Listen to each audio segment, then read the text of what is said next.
Gente boa, gente bonita, dando prosseguimento aos nossos vídeos sobre urbanização.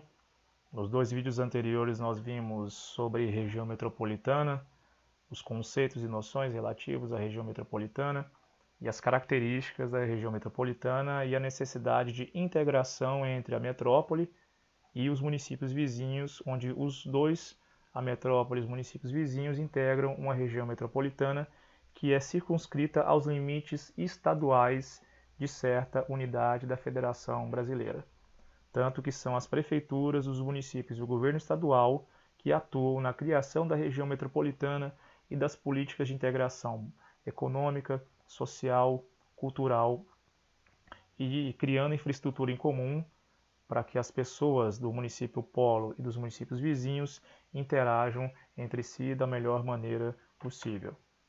Agora vejamos as características. Se entendemos o que é uma região metropolitana, vamos entender as características da RID. Pois bem, se as regiões metropolitanas são criadas na articulação entre os governos estaduais e os governos municipais, ou seja, ficam circunscritos aos limites de uma unidade federativa, a RID ela ultrapassa as unidades federativas, ou seja, elas são transestaduais. O que é a RID? RID é a sigla para Rede Integrada de Desenvolvimento Econômico. Traduzindo, aqueles mesmos elementos semelhantes à região metropolitana, mas que ficam circunscritos ao limite estadual, nós podemos extrapolar no caso da RID, porque a RID ela relaciona municípios de unidades diferentes da federação. Então, a RID, a mais conhecida é a RID de Brasília, ou a RID do Distrito Federal, que congrega aquilo que nós chamamos de Brasília e o entorno do DF. Não é a única, mas é a mais conhecida. Pegando o exemplo da RID de Brasília, para explicar o que é a RID em geral. Nós temos uma situação onde o Distrito Federal é uma unidade federativa e os municípios goianos e 2 municípios mineiros, se não me engano, 3 municípios mineiros, perdão, suas zonas urbanas ou cidades estão no processo de conurbação e a necessidade de integração econômica, política, social, inclusive de serviços como de infraestrutura, saúde, educação e combate à violência urbana, ou seja, política pública de segurança em comum, necessitou a criação por decreto-lei de 1998, alterado no início dos anos 2000, da criação da RID e das características da RID. Então a RID, digamos que seja uma região metropolitana, entre aspas, mas que ultrapassa as fronteiras ou os limites ou as divisas das unidades federativas. Ela integra municípios de diferentes unidades federativas, cujas zonas urbanas estão se aproximando, em alguns casos até se conurbaram, e com isso demanda-se políticas em comum em relação ao desenvolvimento econômico, social e também políticas em comum entre esses municípios diferentes, de diferentes unidades federativas, em relação a serviços básicos como saúde, segurança e educação, inclusive políticas de segurança pública. No caso de Brasília, isso é bem mais evidente. A RID de Brasília congrega, na maior parte, municípios goianos, como estão expostos aí no slide, e também 3 municípios mineiros. Todos eles integrados, todos eles em processo de conurbação ou alguns deles até conurbados, como por exemplo Valparaíso em Goiás e parte do território sul do Distrito Federal.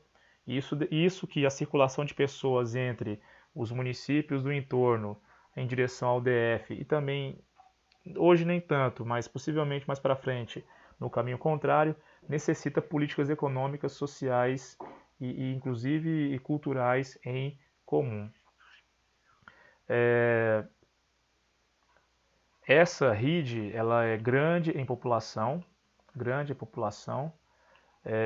tirando Brasília, os municípios vizinhos têm algo próximo de 800 mil habitantes.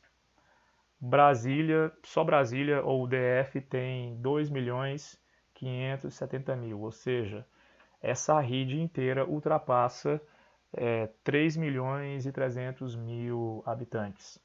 Então, a necessidade de políticas públicas em comum e também de atividades econômicas em comum é fundamental para dinamizar tanto a economia do DF, que atrai os habitantes dos municípios vizinhos do entorno, que fazem migração pendular todo santo dia, grande parte deles, e ao final do dia voltam aos seus municípios de origem. Transporte coletivo para as pessoas que moram nos municípios vizinhos, no entorno do DF, é crítico. Crítico. Se você reclama do transporte coletivo da região metropolitana do estado onde você está, se você usa o transporte coletivo no DF, não dentro do DF, mas o DF em direção aos municípios do entorno e do entorno ao DF, minha querida, meu querido, é trágico. Havia um monopólio um tempo atrás, esse monopólio foi quebrado, mas era péssimo com ele e hoje está horrível sem ele. Mas isso, as leis existem. Agora, se a aplicação dessas políticas públicas acontece ou não, infelizmente são outros 500. Depende tanto da atuação dos prefeitos, dos municípios, do governador do DF, inclusive do governo federal. O governo federal também pode e deve entrar como um articulador, não somente em relação à liberação de verba, mas também como um tipo de auxiliar na coordenação dessas políticas econômicas sociais em comum. Aqui, como forma de síntese, nós vemos um mapa com as regiões metropolitanas brasileiras e algumas RIDs. Aqui temos a região metropolitana de São Paulo, que é a maior em quantidade de municípios e também a maior em quantidade de habitantes. E a região metropolitana de Manaus, que é a maior em extensão territorial. Porém, ela não é tão densa ou tão fragmentada como a região metropolitana de São Paulo. Temos também outras regiões metropolitanas, região metropolitana de Santarém, a maior cidade do oeste do Pará, não é uma capital estadual, mas é a cidade mais importante do oeste do Pará, tanto que se o Parazão fosse dividido, pelo menos em duas bandas, na banda leste e na banda oeste, a banda oeste poderia ser o estado de Tapajós, e Santarém com certeza seria candidata a ser a capital desse estado, ou possível estado de Tapajós. Inclusive tem projeto de lei, mas não foi efetivado.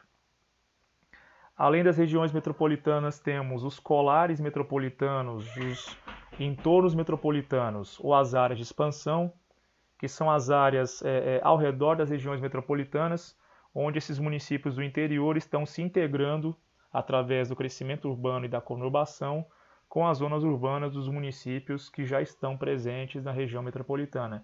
E isso no futuro não muito distante, em relação a décadas no máximo, essas regiões que hoje são colares metropolitanos, entornos ou área de expansão, serão totalmente integradas às regiões metropolitanas já mais antigas e mais consolidadas. Aqui no mapa também vemos três RIDs, na verdade. A RID de Brasília, que congrega o DF, municípios goianos e 3 municípios mineiros.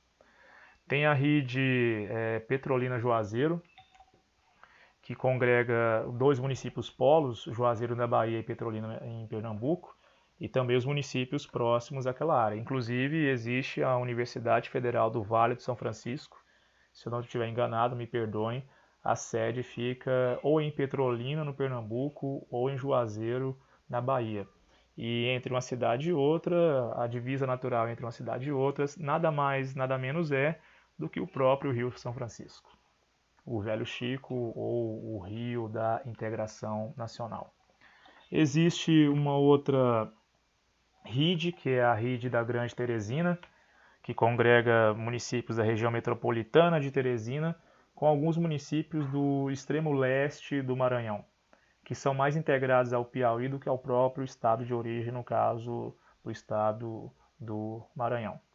Pois bem, gente boa, gente bonita, fechamos, pelo menos por enquanto, esses temas sobre regiões metropolitanas brasileiras e as RIDs.